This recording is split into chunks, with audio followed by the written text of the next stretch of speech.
¿Qué tal, amigas y amigos? Cada vez que se acercan las festividades, la conmemoración de los difuntos, hay personas que preguntan, ¿es correcto poner altares a los muertos? ¿Es cierto que vienen los muertos chiquitos el día 1 de noviembre y el día 2 los muertos grandotes? ¿Es cierto que necesitan alimentarse porque en el más allá no se les ofrece ningún alimento?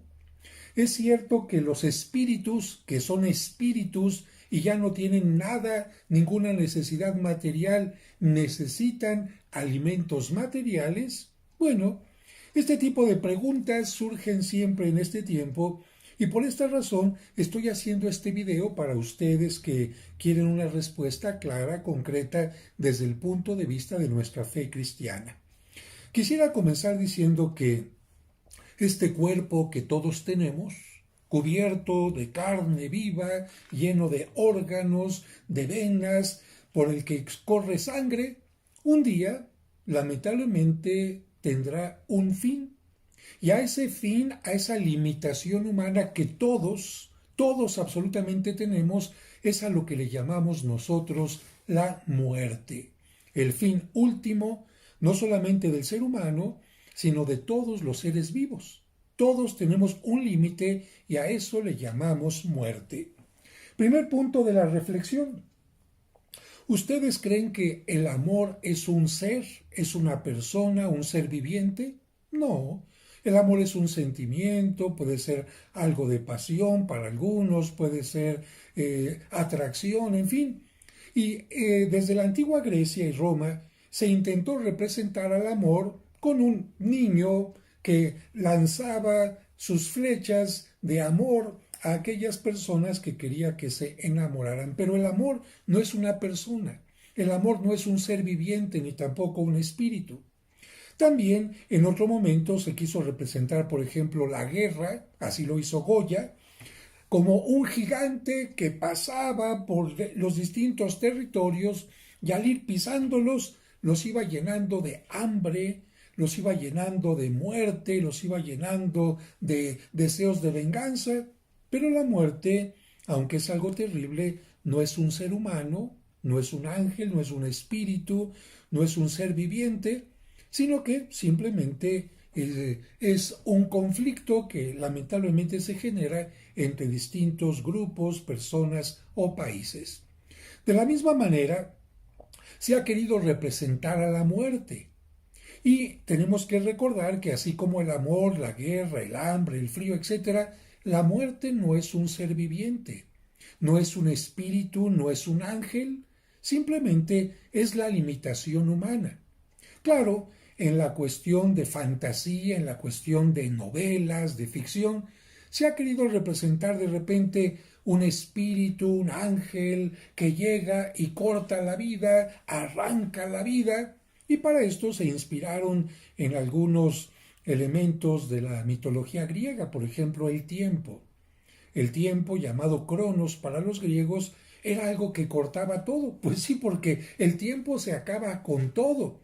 Las pirámides de Egipto, que tienen cuántos bloques de 3 toneladas cada uno, con el tiempo se han ido deteriorando lamentablemente y las otras maravillas del mundo ya no existen en absoluto.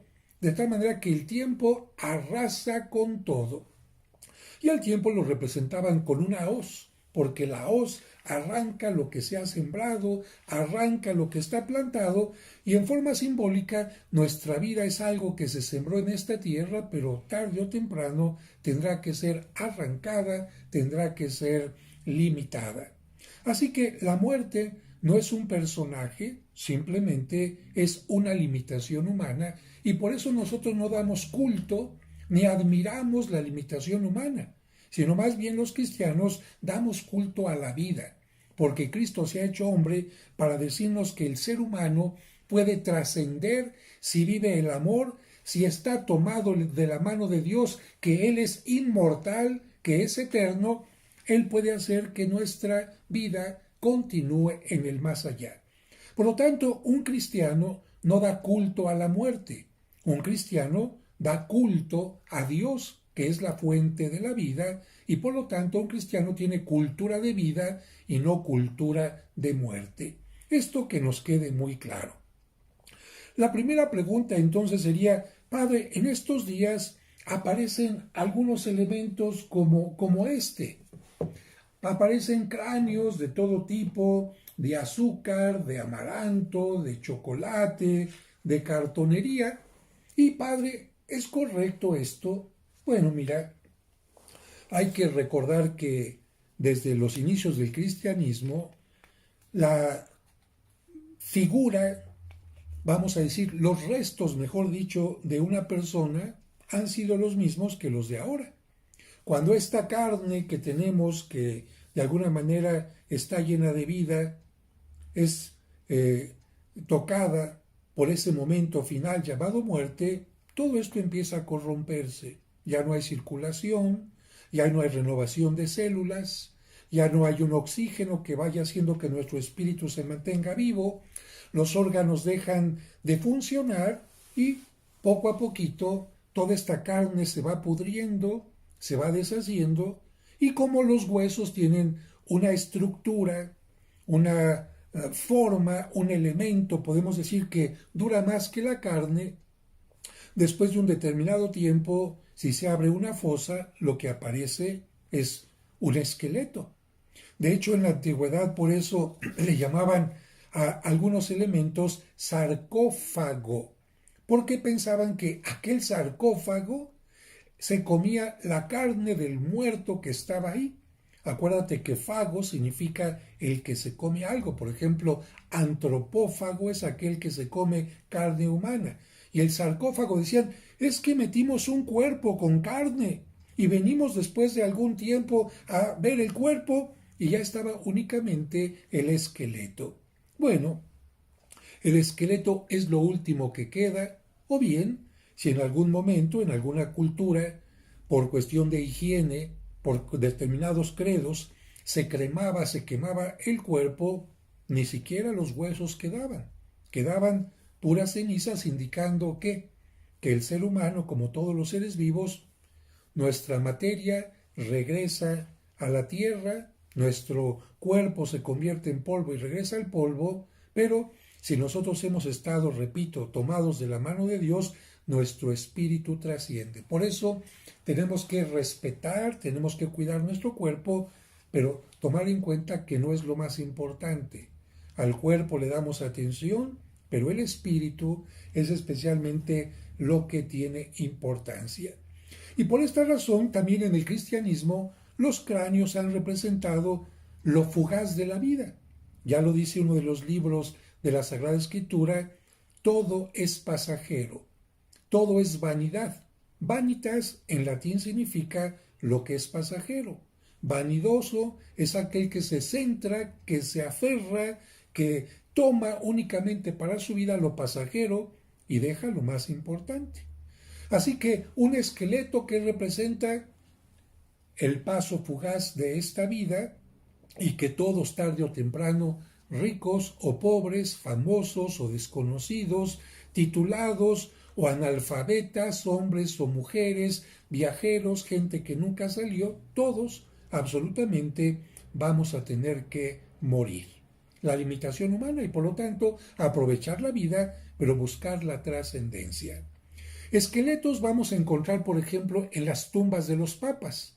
Si tú llegas a la Basílica de San Pedro, vas a ver esas esculturas donde los papas son representados con sus atuendos, con su tiara papal, pero debajo de ellos está un esqueleto, quizás incluso con un reloj de arena indicando, aunque haya sido pontífice, aunque haya sido muy espiritual, tarde o temprano, la vida corporal, la vida material, termina.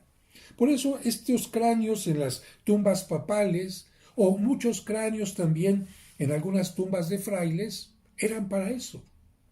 No para burlarse de la muerte, ni tampoco para decir, nos gustan los cráneos, qué maravillosos. Bueno, quizás alguna persona desde el punto de vista del cuerpo del ser humano diga, la verdad sí, Un cráneo es increíble, la estructura del cráneo, la forma en que tiene unidas las muelas, todo el esqueleto óseo es maravilloso, por supuesto, pero si ponemos un cráneo en algún lugar, no es porque estemos dando culto a la muerte o porque queremos ya pronto morirnos, sino para recordar ese paso fugaz. Y en este sentido, si alguien utiliza un cráneo en este tiempo o en cualquier otro para recordar el paso fugaz de esta tierra, no hay ningún problema. No tenemos absolutamente ningún problema. Algunos especialistas dicen que estos cráneos tan embellecidos, así como este, que tiene flores y colores, y las catrinas y todo eso, no es otra cosa sino, de alguna manera, disimular el miedo, que el respeto que todo mundo tiene a la muerte. Porque si tú le preguntas a cualquier gente, la mayoría tiene miedo a la muerte. No quiere morirse, y qué bueno, pero tienen miedo a la muerte. Y a veces el miedo, cuando se disfraza un poquito de algo jocoso, de algo divertido, de algo no tan terrible, bueno, ayuda a que no sea tan doloroso ese momento. De hecho, también las tumbas que tenemos en los panteones, bueno, si tú te fijas, debajo de cada tumba que hay, aunque suene muy fuerte, hay podredumbre, un cuerpo que se está pudriendo. ¿Y qué es lo que hacen los seres queridos para que esa realidad no sea tan terrible? Bueno, le ponen una pieza de mármol, una cruz bonita, un ángel, una imagen, porque en el fondo este tipo de elementos indican por una parte que la muerte no es el final, pero también de alguna manera se dice es que la muerte es muy dramática, muy violenta, me afecta mucho y prefiero no hablar de ella directamente o no tener elementos que me recuerden ese momento tan doloroso que todo mundo, repito, tendremos que pasar. Pero la muerte desde el punto de vista cristiano, también los artistas plásticos la han representado en formas como esta. Mira, tengo aquí esta escultura de el niño Dios. Fíjate qué interesante escultura, ya subí un video explicando el origen de todas estas imágenes en el tiempo del barroco, pero en este caso solamente quiero pedirte que veas este elemento. Hay un cráneo, que representa el cráneo, la muerte. Pero sobre la muerte, sobre esto que no tiene vida, ¿qué hay? Un niño que está vivo. Un niño que además no tiene miedo. Si tú te fijas en la carita de este pequeñito, no es un niño que tenga miedo, sino es un niño que tiene tranquilidad, que tiene paz, que de alguna manera tiene un sueño de tranquilidad. ¿Y qué representan estas esculturas?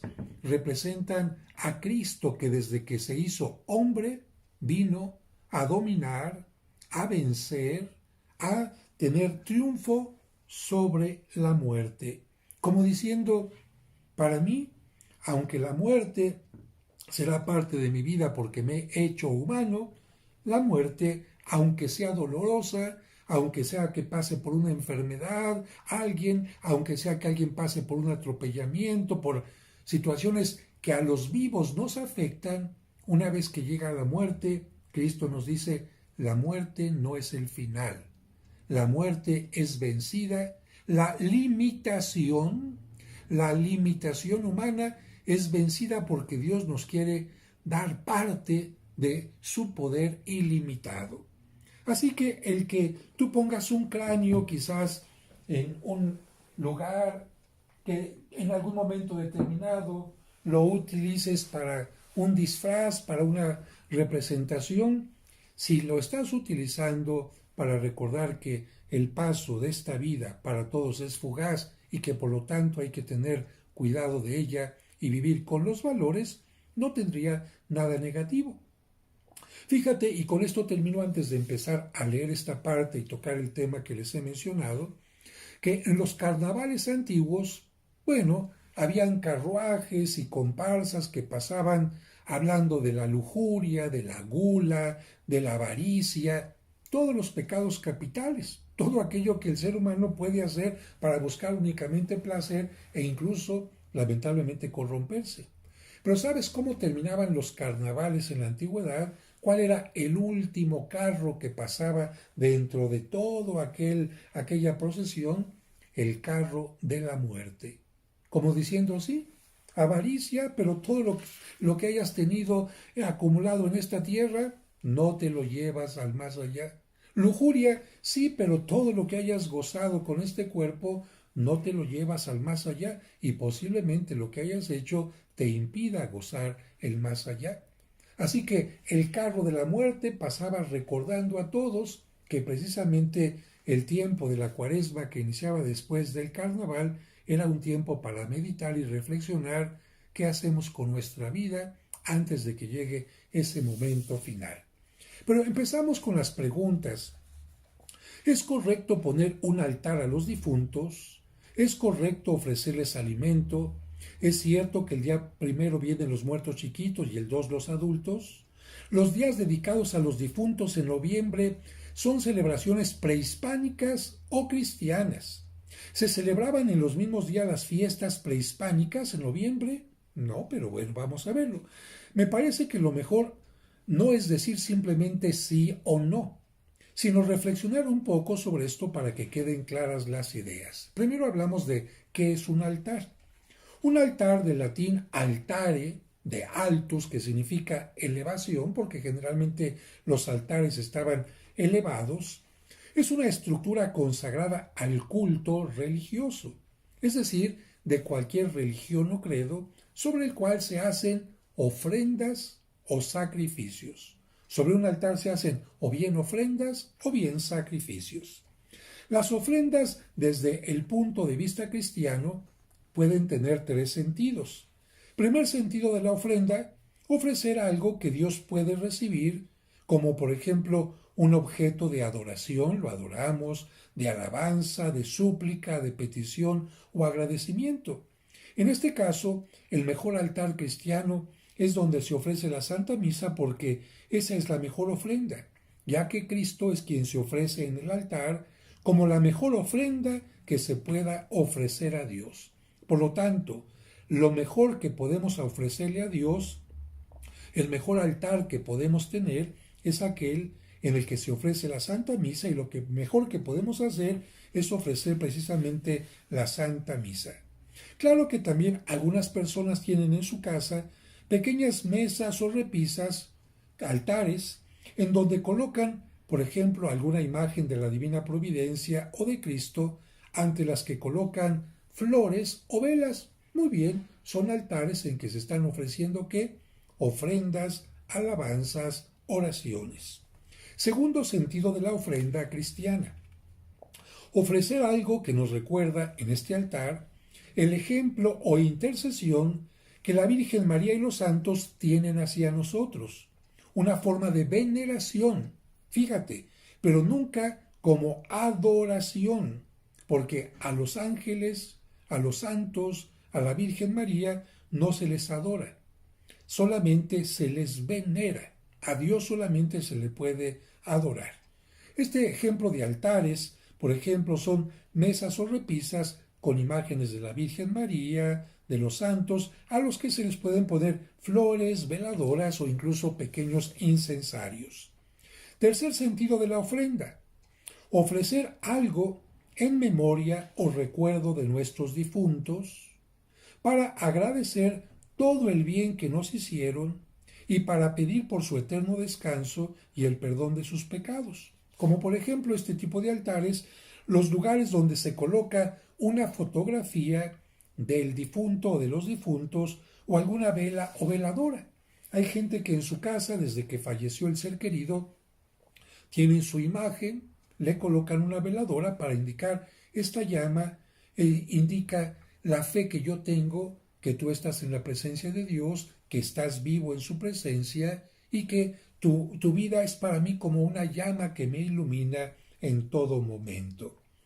En este sentido, también se encuentran los llamados altares a la patria, en los que no solo se venera y agradece a los seres nacionales difuntos a través de una llama que permanece siempre encendida, sino que también se toma conciencia del valor como nación y se pide por el bien común. En estos altares es frecuente que esté también la bandera de cada nación. Muchos países tienen su altar a la patria, donde está esta llama perenne que nunca se apaga, en homenaje a los héroes de la nación, pero también un homenaje a la patria. Este tipo de altares suelen estar presentes durante todo el año o durante determinados momentos, como en el caso de los difuntos cuando acaban de fallecer, y a los que se les puede poner una veladora durante el novenario, y en el que incluso pueden estar las cenizas durante esos 9 días antes de ser llevadas al cementerio o a una cripta, ya que no es correcto que las cenizas estén más tiempo en una casa. Así que estos son los altares: altares a Dios, altares a la Virgen o a los santos, altares a los difuntos o también algún altar a la patria, por ejemplo. Habiendo entendido lo que son los altares, vamos ahora a ver lo que implica desde el punto de vista cristiano. Respetamos todos los credos, pero desde el punto de vista cristiano, ¿qué significaría poner un altar a los difuntos en los días especiales dedicados a ellos? Punto 1.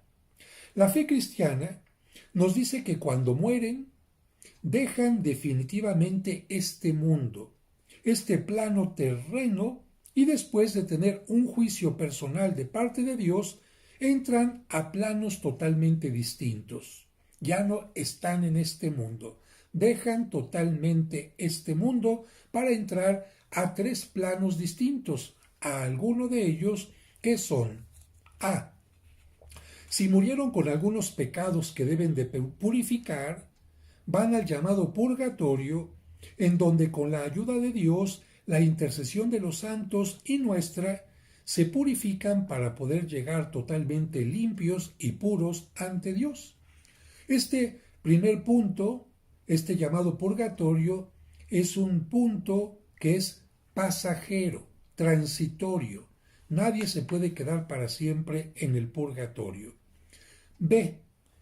Si las personas murieron en gracia completa, sin pecados, van a lo que llamamos popularmente cielo, a la presencia de Dios para gozar eternamente, por lo tanto para siempre, de aquí ya no pueden salir, eternamente del amor, el bien y la paz.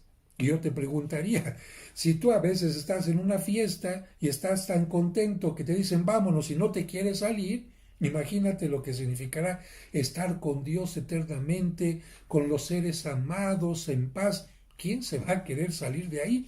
¿Salir del cielo para venir a la tierra? No. ¿Para qué? Dicen, mejor los esperamos aquí. Bien. Tercer punto, inciso C. Si las personas murieron habiendo rechazado a Dios, fíjate, las personas murieron rechazando a Dios y la posibilidad de salvarse, van a lo que se llama comúnmente, popularmente, infierno, que no es otra cosa que vivir eternamente sin Dios y todo lo que Él representa, como el amor y la paz. Este es un lugar también definitivo. Del infierno no se puede salir. Del infierno no se puede pasar al purgatorio o al cielo. El único estado de los 3 que he mencionado que es pasajero es el purgatorio y siempre va en ascenso hacia el cielo.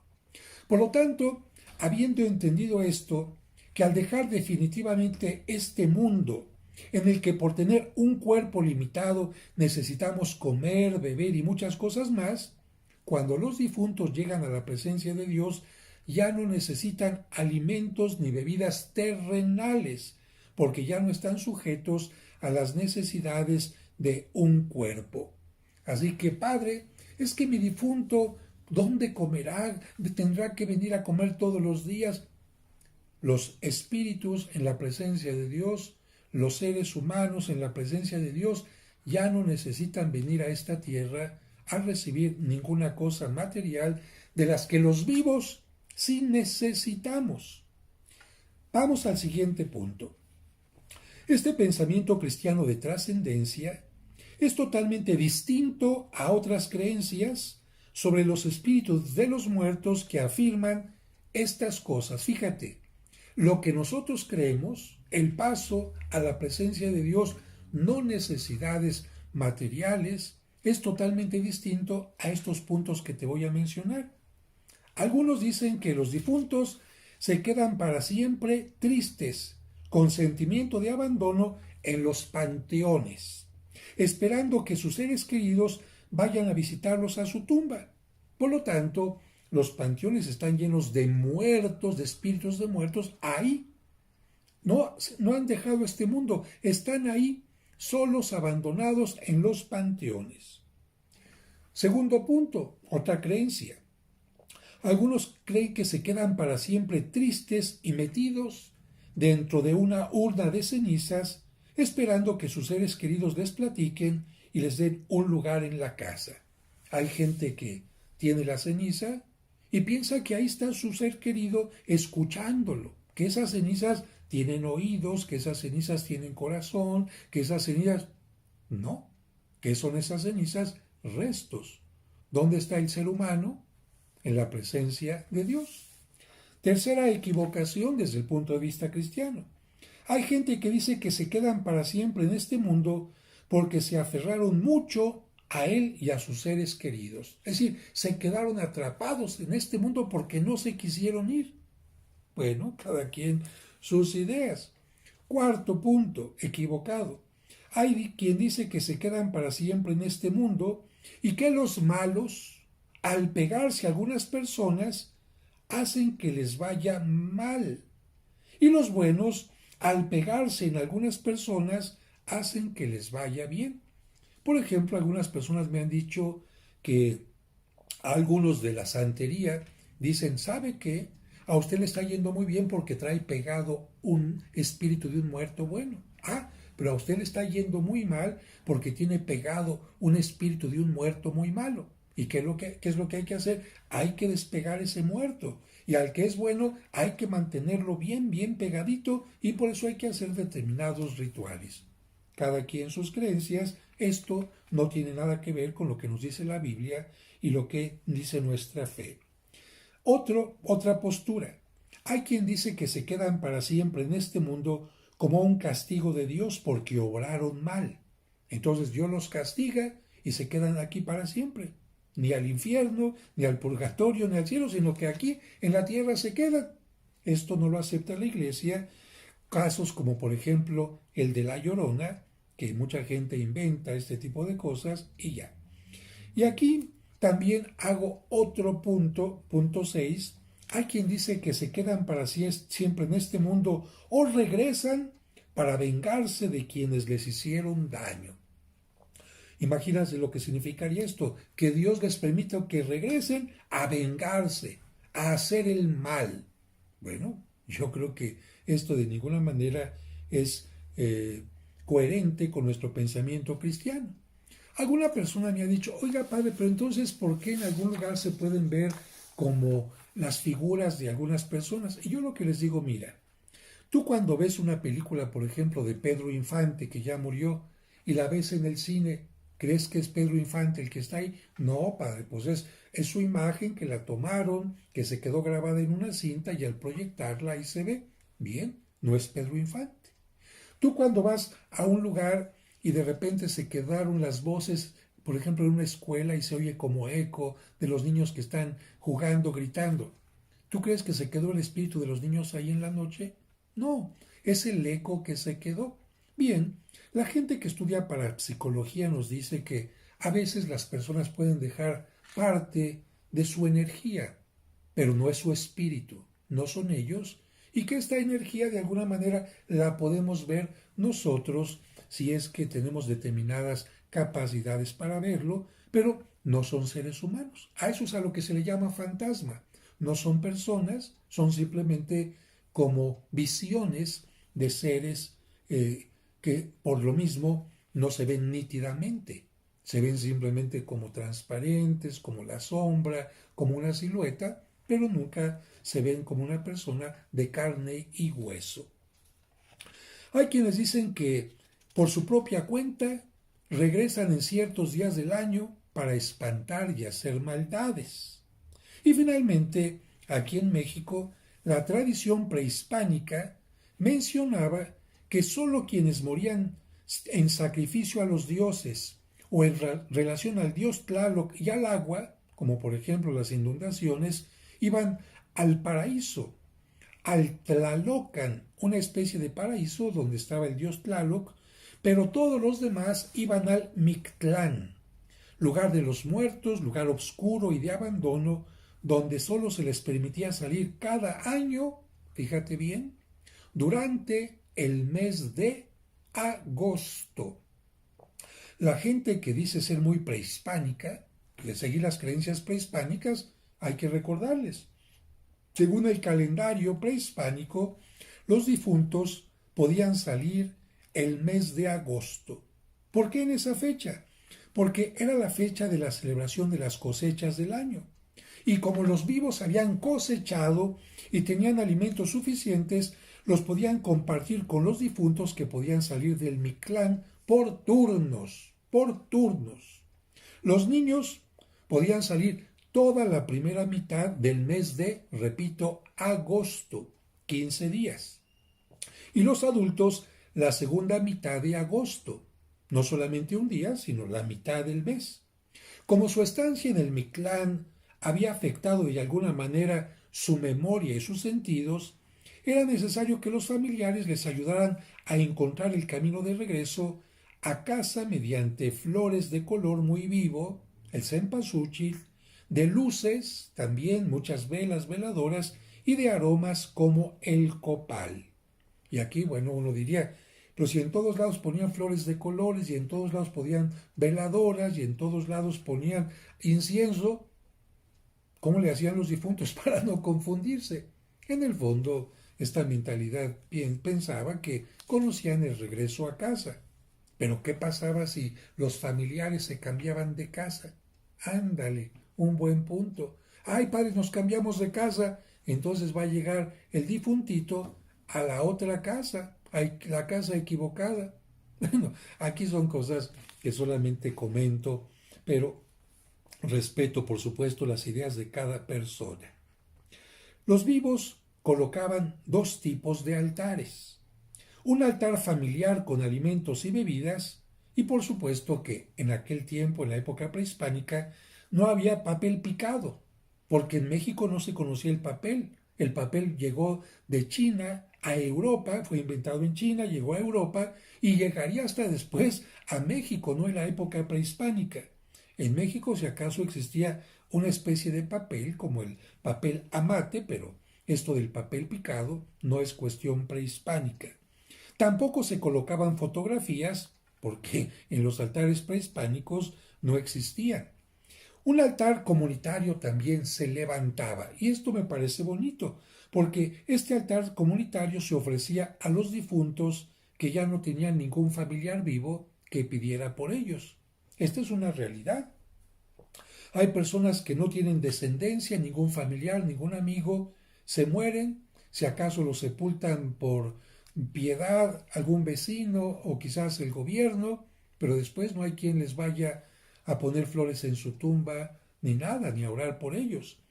Y por esta razón, en aquel tiempo había un altar comunitario.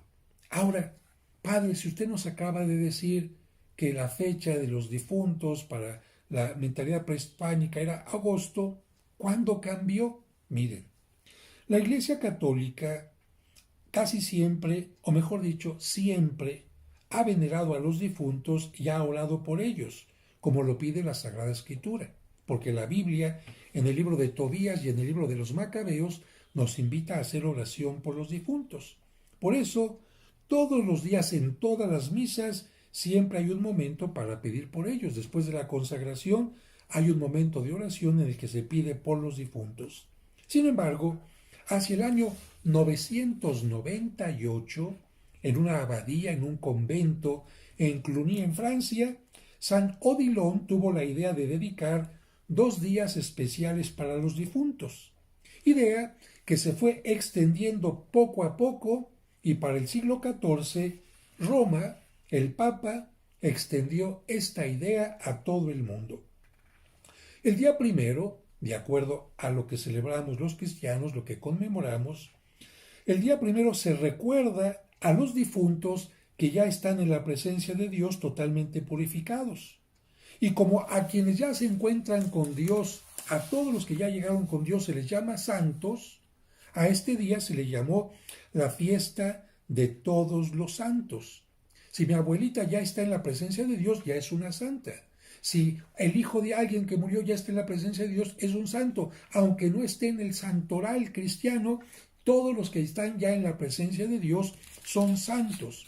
Por lo tanto, en este 1 de noviembre es una fiesta y se agradece a Dios por su amor porque les permite gozar de la gloria y festejamos también que nuestros familiares y seres queridos ya estén con Dios. Es un día de fiesta, 1 de noviembre. En cambio, el día 2 se recuerda a los difuntos que aún no llegan a la presencia de Dios porque se están purificando en el purgatorio. Por lo tanto, el día 2 no es día de fiesta como el anterior, sino más bien un día de mucha oración y de ofrecer la Santa Misa por nuestros difuntos. Por eso al día 2 se le llama Día de los Fieles Difuntos, de los que creyeron en Dios y ya han dejado esta tierra, pero aún no alcanzan la gloria definitiva.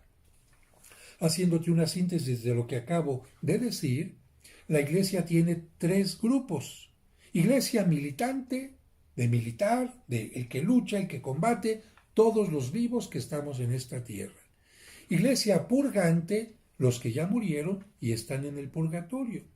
Iglesia triunfante, los que ya murieron pero están ya en la presencia de Dios. Estas ideas tienes que tenerlas muy claras. Lamentablemente, algunas personas por falta de información o reflexión mezclaron ideas cristianas con ideas prehispánicas, haciendo que apareciera lo que se conoce como sincretismo, elementos de ambas partes que en realidad no pueden ser reconciliables. No se puede reconciliar un pensamiento con otro, aunque así lo parezca. En cuanto a los días, primero, pasaron los días de difuntos de agosto para la gente prehispánica para noviembre. Cuando llegó el cristianismo a nuestro país, con la conmemoración del día 1 y 2 de noviembre, mucha gente pasó su fiesta o su tiempo de difuntos de agosto, dijeron, pues vamos a pasarlo para noviembre. Y en lugar de que fuera todo el mes de agosto, dijeron, pues vamos a adaptarlo a los 2 días que se celebran en la Iglesia Católica. Y de esta manera empezaron a creer que el día primero era el Día de los Muertos Chiquitos. Toda la quincena primera de agosto dijeron, la metemos en el día primero. Y toda la quincena segunda del mes de agosto la metemos en el día 2, que evidentemente, como te das cuenta, tenía y tiene un sentido totalmente distinto para los católicos. Entendiendo esto, ahora sí podemos entender también que hay distintas maneras de ofrecer altares, porque la pregunta es, ¿puedo ofrecer un altar a los difuntos? ¿Puedo ofrecer un altar a la muerte?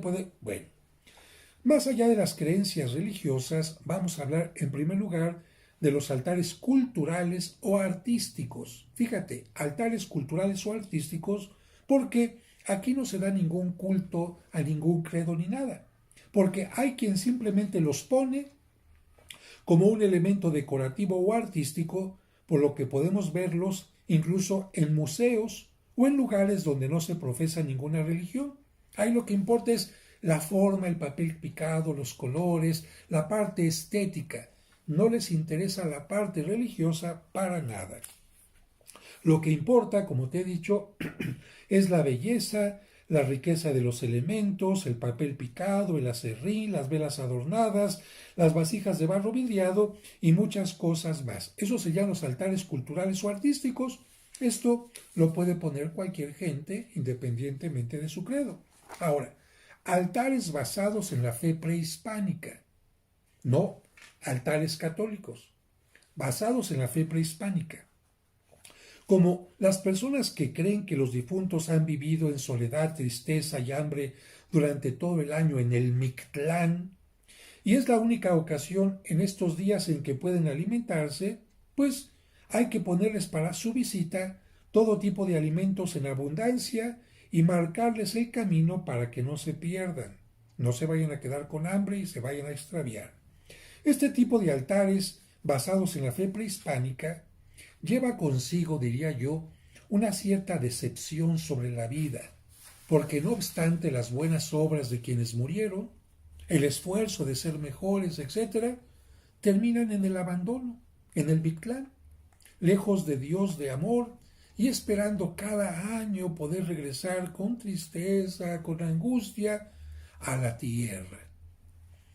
Poner un altar de este tipo, bueno, a mí se me hace muy triste. Y vamos entonces finalmente al altar cristiano. Este altar puede conjugar la parte artística con la parte de la fe. La parte artística, pues el papel picado, los colores, los distintos niveles, las imágenes e incluso las calaveras de azúcar o amaranto para recordar que todo en esta vida es fugaz y pasajero. Pueden ser altares bellos con múltiples elementos, pero son creados para reafirmar nuestra fe en la resurrección, en que nuestros difuntos han trascendido este mundo y se encuentran, o bien en camino, en el purgatorio, o han llegado ya a la meta definitiva, que es el amor de Dios y el gozo eterno. Por lo tanto, los altares cristianos tienen que ser altares que hablen de agradecimiento a Dios por todo lo que Él les dio a nuestros difuntos en esta tierra y porque los llevó a su presencia. Y también un agradecimiento a los difuntos, a nuestros seres queridos, por todo el bien que nos hicieron. Deben de ser altares llenos de luz y color, porque Cristo es la luz del mundo, y porque también nos pidió que fuéramos luz para los demás. Son altares que pueden tener un poco de sal, para significar que nuestros seres queridos fueron sal que dio sabor a nuestra vida, o también agua para indicar que fueron bautizados. Recordemos que Cristo dijo, ustedes deben de ser sal de la tierra y luz del mundo.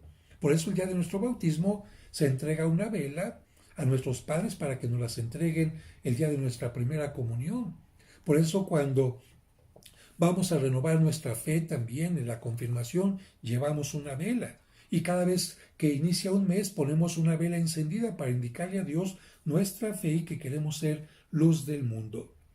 Puede haber también una cruz o crucifijo, que es el precio de la redención, el precio de la redención de los difuntos y también la cruz de cada día que ellos decidieron tomar para seguir a Cristo.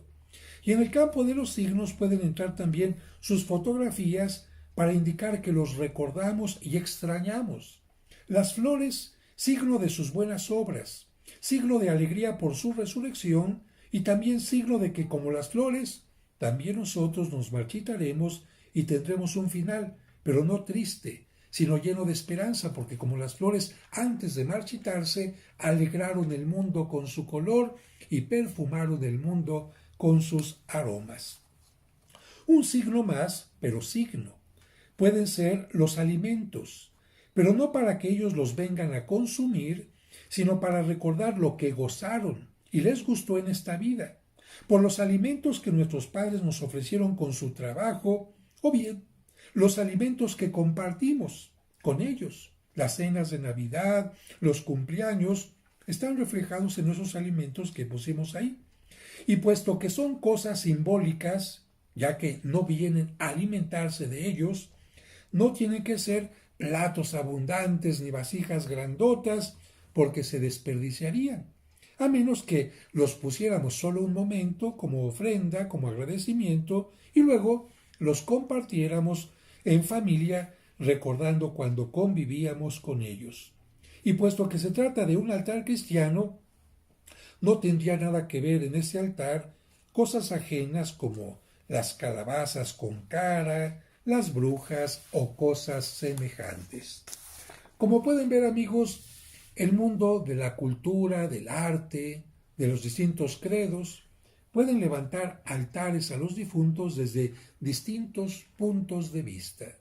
desde los que están aquí rodeándome para que se vayan, para que no me espanten, desde los que se ponen por miedo, desde los que se ponen con tristeza y angustia porque los pobres difuntos vienen a recibir alimento porque nadie los alimenta durante todo el año, o bien desde el punto de vista de fe y de resurrección que nos dice la muerte será el último momento de nuestra vida, mejor dicho, pondrá límite a nuestra vida, pero no como un personaje esqueleto que viene y me quita la vida, sino simplemente como la limitación humana.